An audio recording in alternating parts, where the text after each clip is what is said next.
12 Su-30s hunted loud. Silent F-35s lay in wait. $500 million evaporated in 20 minutes. They never even saw the enemy.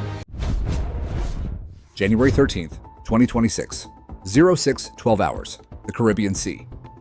From 30,000 feet, the ocean isn't blue.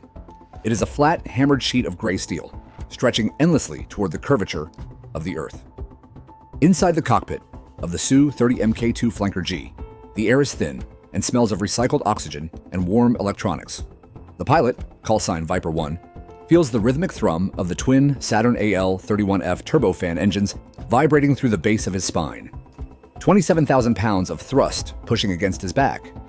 To his left and right, his wingmen are dark silhouettes against the rising sun, their jagged camouflage patterns blending perfectly with the dark water below. They are the apex predators of this region. The pride of the Bolivarian military aviation.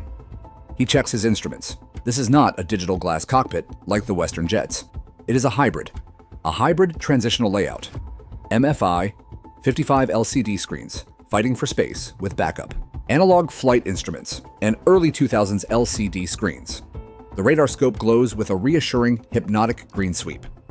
The N001 VEP mech radar is searching. It is a mechanical beast, a heavy, hydraulically driven dish in the nose of the aircraft, physically pivoting left and right, scanning the sky like a lighthouse beam in a storm. Every 4 seconds, the bar sweeps across the glass. Nothing. The sky is empty. Or so he thinks. What Viper 1 does not know, what he cannot physically know, is that he is already dead. The kill chain started 40 seconds ago. He is flying into a mathematical trap designed by engineers 3,000 miles away. He feels safe because his sensors are silent. But in modern war, silence is not safety. Silence is the sound of a predator holding its breath.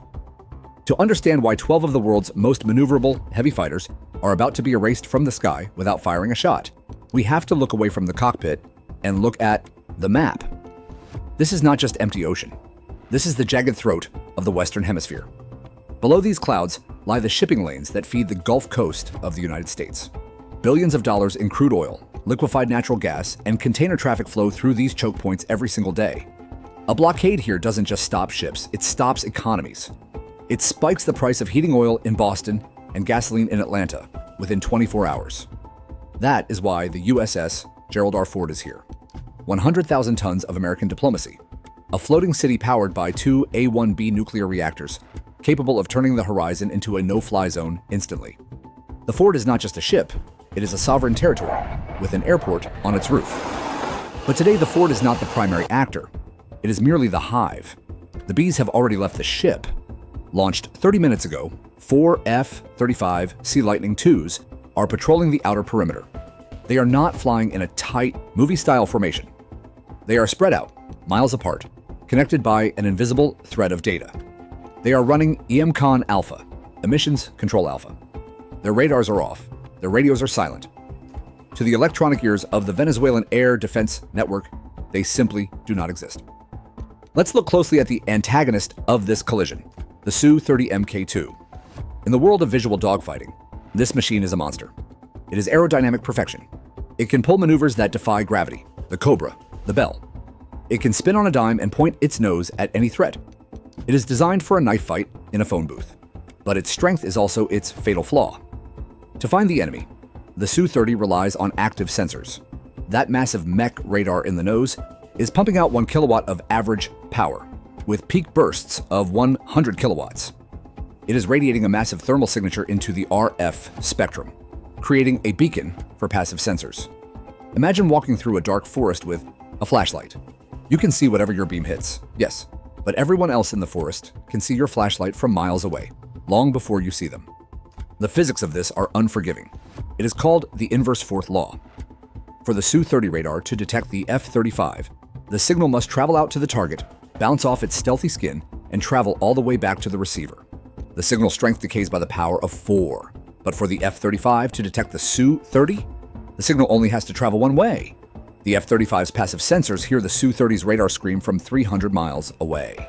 The flanker is shouting its position to the world, while the Lightning listens in the dark.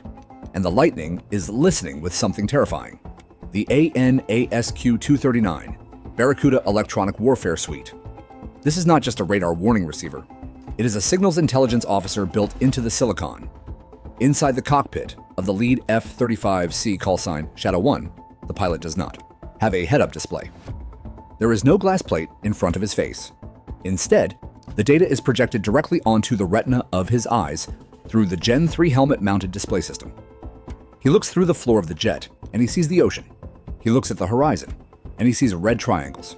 The helmet, a $400,000 piece of carbon fiber and optics, creates a mixed reality. It takes the thermal data from the distributed aperture system's 6 infrared cameras stitched together and overlays it on his vision. He sees the world in a greenish monochrome tint. He calls it the green glow. Shadow 1 sees the Su-30 formation clearly, not with radar, but with heat. The electro-optical targeting system, or EOTS, has zoomed in on the thermal signature of the Russian engines. On his visor, a small red triangle hovers over each enemy jet. Beside it, a number. Range, 120 miles. The computer offers a solution. A dashed line connects his own aircraft, symbol to the enemy target. This is the shooting queue. The math is done. The probability of kill is calculated at 99%. Shadow 1 does not speak. He does not need to. He presses a button on the throttle, designating the target. This data is instantly beamed to his wingmen via the Multifunction Advanced Data Link, or MADL. This is a directional Ku-band data stream, a pencil beam of information that is nearly impossible to intercept. The 4 F-35s coordinate their shots in silence. They sort the targets. You take the leader, I take the wingman. Now, we must pause the action to understand the instrument of destruction. The missile sitting in the internal weapons bay of the F-35 is the AIM-260 JATM, the Joint Advanced Tactical Missile. This weapon was built to solve a physics problem. Old missiles like the AMRAAM burn their fuel in one quick whoosh at the start. They accelerate to Mach 4, but then they coast. By the time they reach a target at long range, they are out of energy. They are slow. A maneuvering fighter can easily dodge them. The AIM-260 is different. It uses a dual-pulse solid rocket motor. Think of it as having 2 engines in one tube, separated by a barrier. When Shadow 1 pulls the trigger, the first pulse will fire. This is the loft charge. It screams the missile up into the stratosphere, up to 80,000 feet. Up there, the air is thin. The density is 10% of sea level. Drag is almost non-existent.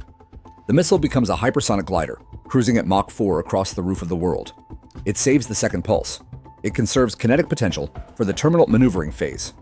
This is the nightmare scenario for the Venezuelan pilots. They are looking for a fight at 20,000 feet. They are scanning the horizon. But the threat is not on the horizon. It is above them. It is falling from the edge of space. Consider the kinetic energy involved here. A 200-kilogram missile moving at Mach 4. That is 1,372 meters per second. The formula for kinetic energy is 1/2 mass times velocity squared. Do the math, and you get roughly 188 million joules of energy. To put that in perspective, 1 kilogram of TNT releases about 4 million joules. The impact of the missile body alone, without the warhead even detonating, carries the energy equivalent of 45 kilograms of high explosive. It hits with the force of a freight train condensed into the size of a telephone pole. It doesn't just break the airplane, it liquefies the structural spars. It turns the aluminum skin into a spray of molten metal. And the Su-30 pilots? They are still staring at their green radar screens. The L-150 pastel radar warning receiver on their dashboard is silent. Why? Because the AIM-260 hasn't turned its own radar on yet. It is receiving updates from the F-35 via data link. It is guiding purely on mathematics and inertia. It is a ghost. The Su-30 pilots are flying in a data vacuum. They are confident because they have no information to the contrary. This is the paradox of modern electronic warfare. The absence of a warning is not the absence of a threat. It is usually the confirmation of a superior one. T-minus 90 seconds. Inside the belly of the F-35, the physics of violence are about to change state. Shadow 1 presses the weapon release button on the side of the throttle. It is a small tactile click, barely louder than a heartbeat. But the sequence it triggers is violent. The internal weapons bay doors snap open. Instantly, the acoustic environment inside that small cavity goes from vacuum silence to a hurricane.